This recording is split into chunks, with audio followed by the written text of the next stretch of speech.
Inanunsyo ng Bangsamoro Grand Mufti na si Sheikh Abdul Rauf Gialani na ipagdiriwang ang Eid al-Fitr sa Sabado, Marso 21, 2026 matapos hindi mamataan ang crescent moon noong Huwebes ng gabi, March 19.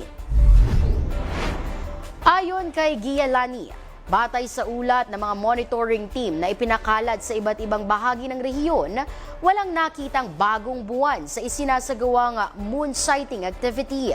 Sa kanyang pahayag, sinabi ng Mufti na dahil hindi nakita ang crescent moon, ang unang araw ng Shawwal at ang pagdiriwang ng Eid al-Fitr ay itatakda sa Marso 21. Isinasagawa ang moon sighting upang matukoy ang pagtatapos ng banal na buwan ng Ramadan at ang pagsisimula ng Shawwal sa Islamic calendar.